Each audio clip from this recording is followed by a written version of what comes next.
Então, vamos à nossa dúvida de hoje? Bom, a dúvida de hoje é concernente ao erro de tipo. Tá?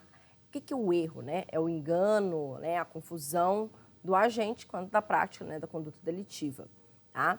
Em matéria penal, a partir da reforma promovida no Código Penal em 1984, adotou-se no ordenamento a teoria diferenciadora em matéria de tipo, ou seja, a diferença, né, de requisitos e tratamentos do erro de tipo para o erro de proibição.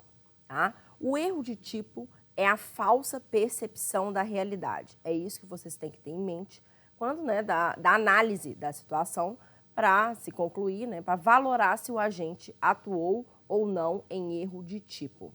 Relembrando, o que é o dolo? O dolo é a consciência e vontade da prática do tipo objetivo. Quando o agente, então, atua em erro, ele se engana sobre uma das partes, né, constitutivas do tipo objetivo. Tá? Esse erro de tipo ele pode ser um erro de tipo essencial, quando se recai sobre aqueles elementos nucleares do tipo objetivo, ou um erro de tipo acidental, que recai sobre os elementos acessórios do tipo. Tá? De qualquer forma, o erro de tipo, ele sempre excluirá o dolo. Por quê? Porque o dolo é a consciência e vontade da prática do tipo objetivo. Se o agente se engana sobre a realidade descrita no tipo, o agente atua em erro, ou seja, afastando ali o dolo. E como que a gente vai saber se o erro de tipo vai afastar o dolo e a culpa ou somente o dolo?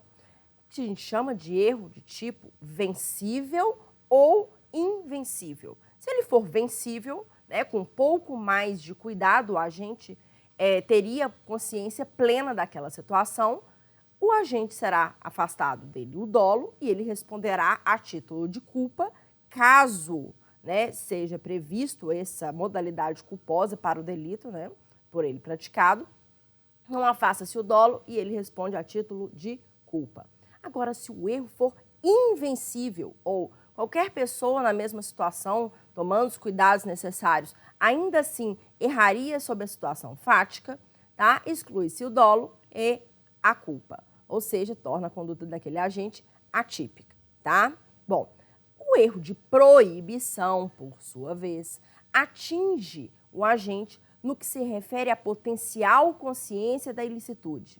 Tá? Quando da conduta delitiva, o ordenamento penal exige do agente que ele tenha uma potencial, que ele saiba potencialmente que aquela conduta é proibida. Tá? Não se exige do agente que ele saiba em qual tipo se encontra aquela conduta que por ele praticada, mas se exige do agente que ele tenha aquela consciência, né, de que aquela conduta é uma conduta ilícita, né, contrária às normas. Tá? No erro de proibição, o agente ele erra sobre essa potencial consciência da ilicitude.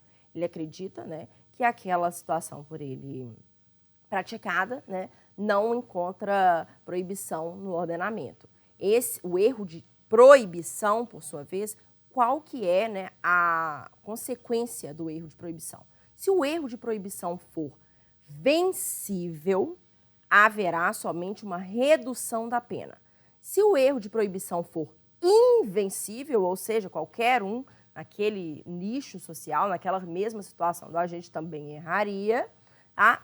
Se o erro for invencível, haverá a isenção de pena por parte do agente. Tá? Bom, essa foi uma pequena, né, conformação, a diferenciação do erro de tipo, do erro de proibição. É certo que as pessoas que estudam esse tema sabem que ele é por demais complexo, mereceria, né, pelo menos aí umas 2 horas para o tratamento do tema. Mas espero ter dado uma luz a vocês, né, sobre o tema. Já tem gente aqui, ó, invadindo o nosso vídeo e espero ter contribuído, né, espero mais dúvidas dos senhores e até breve.